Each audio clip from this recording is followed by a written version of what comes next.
한 주간 있었던 정치권 이슈를 정리해서 드리는 순서 주간 이슈픽 코너입니다.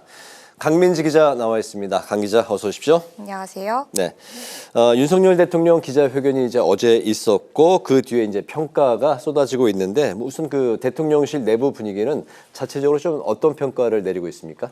네, 대통령실 내부에선 이번 회견을 두고 진솔하고 성실했다, 국민들이 궁금해하는 걸 잘 해소했다는 평가가 나오고 있습니다. 네. 특히 김 여사 논란에 대해서 윤 대통령이 직접 사과라는 표현을 한 것에 의미를 두고 있는데요. 윤 대통령도 회견 후 참모들에게 자주 이런 소통의 시간을 마련해야겠다고 말을 한 것으로 전해지고 있습니다. 네. 또 이번 기자회견을 통해서 국민들에게 비춰지는 불통의 이미지를 어느 정도 불식시키는 데 기여할 것이란 기대도 하는 분위기입니다. 네, 이슈픽 지금 이제 그 첫 번째 주제가 631일 만에 지금 이제 뒤에 자막이 나오고 있는데 여야가 대통령 기자회견에 대해서 이제 연일 엇갈린 반응을 보이고 있죠. 네, 맞습니다. 네, 우선 여당은 대통령실과 마찬가지로 허심탄회하고 진솔한 회견이었다고 평가하고 있습니다. 네. 다만 내부적으로는 만시지탄이라는 목소리와 함께 해병대원에 대한 개별 목소리가 제기되기도 합니다. 조정은 의원은 총선 전 의료개혁 대국민 담화 대신 이런 기자회견을 했다면 130석도 될 수 있었다며 아쉬움을 보였고요. 안철수 의원은 해병대원 특검법이 국회에서 재표결될 경우 찬성표를 던지겠다는 입장을 밝혔습니다. 반면 민주당은 이번 기자회견을 불통회견으로 규정하고 곧바로 총력전에 돌입했습니다. 초선 당선자들이 해병대원 특검법 거부권 저지를 위한 천막 농성에 돌입을 했고요. 당 지도부도 행정부를 거치지 않고 집행이 가능한 처분적 법률을 통한 전국민 지원금 지급 등을 공식화했습니다. 네, 그리고 여기에 더해서요, 탄핵까지 거론하며 강경 대응하고 있습니다. 네. 탄핵소추 제적의원 3분의 2 이상 200석이 있으면 통과될 수 있는데요. 22대 국회 법력권 의석이 192석에 달하는 만큼 자신감을 보이고 있는 겁니다. 그렇군요. 두 번째 이슈픽으로 바로 가보도록 하겠습니다. 네, 개혁기동대 대 단일 대오.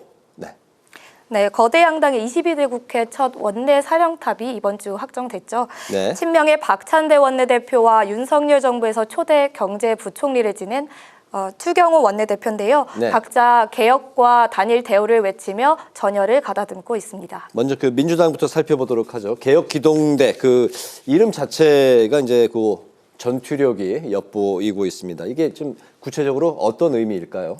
네, 민주당 박찬대 원내대표가 단독 출마를 하면서 과반 득표를 얻어 원내 지휘봉을 얻었습니다. 네. 박 원내대표가 이끄는 원내대표단이 말한 첫 일성이 개혁기동대, 개혁국회였던 건데요. 개혁을 앞장서서 실천하자는 의미로 여당을 상대로 강경 행보를 예고한 겁니다. 민주당은 전국민 지원금뿐 아니라 대통령이 거부권을 행사한 양곡관리법 등의 법안들도 재발의하겠다는 방침인데요. 조국혁신당 등 야권과 함께 검찰 개혁까지도 전선을 확대할 계획입니다.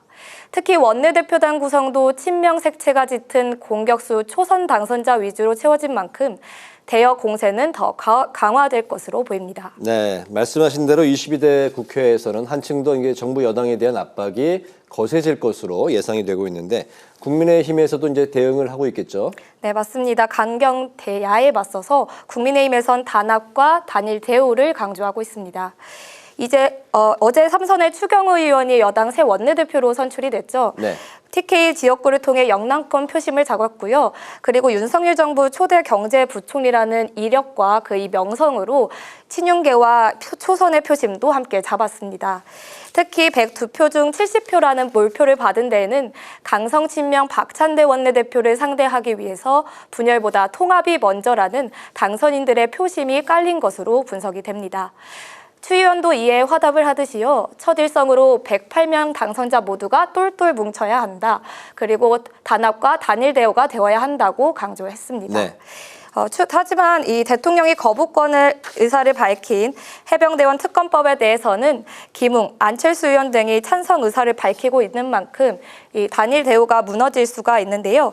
추 원내대표가 특검 전국 대응을 위한 표 이탈을 막아서 당론 분열을 잠재울 수 있을지 주목되고 있습니다. 그렇군요. 마지막 세 번째 이슈픽 가볼까요?